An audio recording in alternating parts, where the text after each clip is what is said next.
So, on a bright and breezy day in Britain, we've witnessed another salvo of lawfare in Europe, this time turning French democracy to toast. So, across Europe, it seems that the only way that the socialists can combat the growing movement of conservatism is not by persuasive political, conversational rhetoric or argument, it's by using lawfare to keep the people it doesn't want running for office out of the picture. Lawfare, the act of using a spurious or sometimes completely made up crime, is punishment to do a political hit job on an unwelcome opponent, usually one classed as on the right. It's becoming increasingly used and the justice system's weaponised against undesirables. All in the name of stopping the far-right boogeyman that doesn't exist from becoming a reality. And it's this insanity that's now gone over to France. Marine Le Pen of the National Rally Party has just been found guilty of embezzlement and not only had a suspended jail sentence, but more importantly, a ban from standing for office for 5 years, ruling her out of running for the top spot in France, which, according to the polls, she was narrowly in the lead of. Okay, well, if she embezzled funds, she deserves the punishment, right? If only it were that simple. Not only is the verdict questionable, but the case as a whole. It rests on how her party spent funds it was allocated already from Europe. Yet, she's accused of wrongly paying staff. This is what it boils down to, which is hardly the typical embezzlement. The money in question was used to hire and pay for staff, including assistants and a bodyguard. That does not seem to be an improper use of funds, but according to a French judge, who, by the way, probably shouldn't be ruling on this, as surely it's a matter for Brussels because it's the European Union, it was an improper use of funds. Right. A lot of people smell a rat.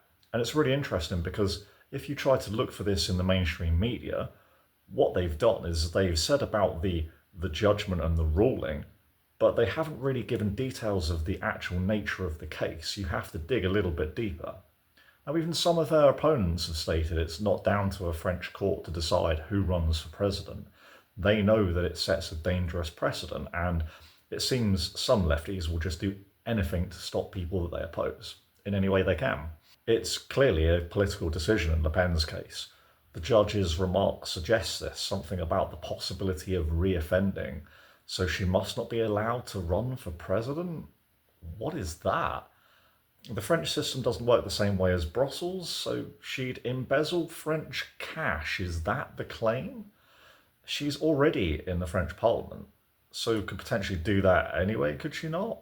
I mean, I don't know, I just find it hard to believe that this is the flimsy argument by the French legal minds, and it sounds based on an interpretation of a technicality at best, and at worst, it seemingly is a political hatchet job.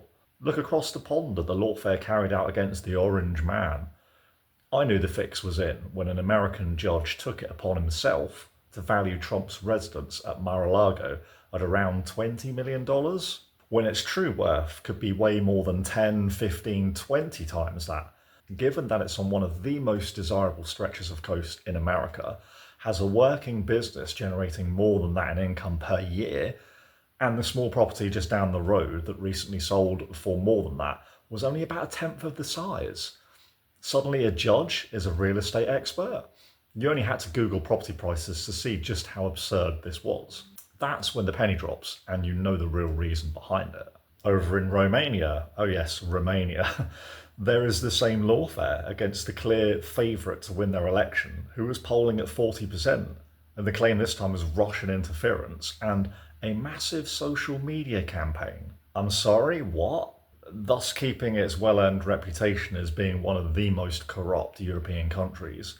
They also excluded another far-right candidate, but no matter, another one's popped up and is in the lead. Maybe they'll find a way to get rid of him too. He'd better watch his social media presence doesn't take off. One of the first lawfare cases that I could find was years ago in Holland, where Geert Wilders was charged with inciting hatred of Muslims.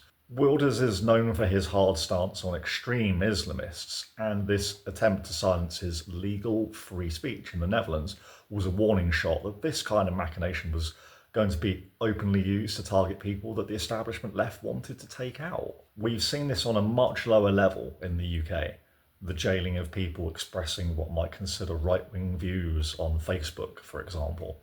It'll be interesting to see how far up the ladder this could travel, as the right is gathering more and more support here to replace the woefully incompetent Labour lefties who haven't even been in office a year, but they're nowhere close to turning this country's fortunes around at all. Lawfare is the almost nuclear option, but it shows quite clearly that various countries will use every means at their disposal to stop Conservatives from taking charge.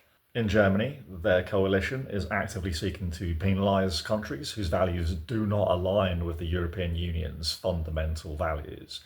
Yeah, we know about your fundamental values, don't we?